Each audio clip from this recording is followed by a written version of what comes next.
This channel does not promote any violent, harmful, or illegal activities. All content provided by this channel is meant for an educational purpose only. এই মুহূর্তে একটা বড় খবরের দিকে নজর রাখি। যে ছবি আপনারা এই মুহূর্তে দেখতে পাচ্ছেন TV9 বাংলায় রক্তদান শিবির, সেখানে তৃণমূল কংগ্রেসের কোন্দল। দেখুন কি অবস্থা, রাজারহাটের লস্করহাটি, সেখানে সব্যসাচী দত্তের সামনেই তার অনুগামীদের হাতাহাতি, চেয়ার ছোড়াছুড়ি, ঘটনাস্থলে টেকনো সিটি থানার পুলিশ। দেখুন কি চলছে।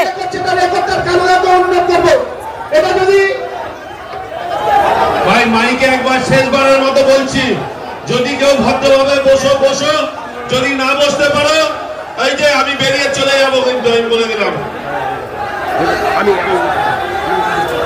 এই বাহার কোথায় রে?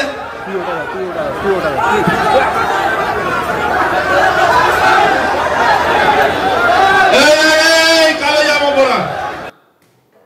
রঞ্জিত রয়েছেন আমাদের সঙ্গে। রঞ্জিত, সব্যসাচী দত্ত তার সামনেই অনুগামীদের মধ্যে হাতাহাতি, চেয়ার ছোড়াছুড়ি চলছে।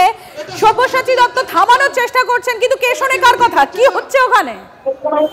দেখো, লস্করহাটি যুবকবৃন্দ তৃণমূল নেতা তথা সব্যসাচী দত্তের অনুগামী ইজাজুল লস্করের উদ্যোগে, অর্থাৎ তৃণমূল কংগ্রেসের উদ্যোগে রক্তদান উৎসব, এবং সেখানে উপস্থিত ছিলেন বারাসাত সাংগঠনিক জেলা তৃণমূল কংগ্রেসের চেয়ারম্যান সব্যসাচী দত্ত, এবং তারই সামনে তারই অনুগামী, অর্থাৎ একদিকে যেমন বাহার আলী লস্করের অনুগামীরা রয়েছেন, অপরদিকে অন্যতম ইজাজুল লস্করের অনুগামীদের মধ্যে ব্যাপক হাতাহাতি এবং মারপিট, চোরাচুরি, চেয়ার নিয়ে মারামারি, বিশৃঙ্খলার পরিস্থিতি তৈরি হয়, এবং সেই পরিস্থিতি নিয়ন্ত্রণে আনতে আচরে নামেন স্বয়ং সব্যসাচী দত্ত। তিনি সমর্থকদের শান্ত হওয়ার চেষ্টা করেন এবং চেষ্টা হওয়ার কথা বলেন, পাশাপাশি তিনিও সেই সভামঞ্চ থেকে বেরিয়ে যাওয়ার জন্য এক প্রকার হুঁশিয়ারি দেন।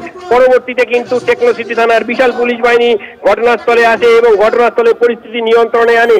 পরবর্তীতে দেখা যায় যে সব্যসাচী দত্ত যখন মঞ্চ ছাড়ার যখন হুঁশিয়ারি দিচ্ছেন, সেই সময় তার যা অনুগামী রয়েছে, অর্থাৎ বাহার আলী এবং ইজাজুল লস্কর, তাদের অনুগামীরা কিন্তু শান্ত হয়। এই মুহূর্তে কিন্তু সব্যসাচী দত্ত মঞ্চেই রয়েছেন।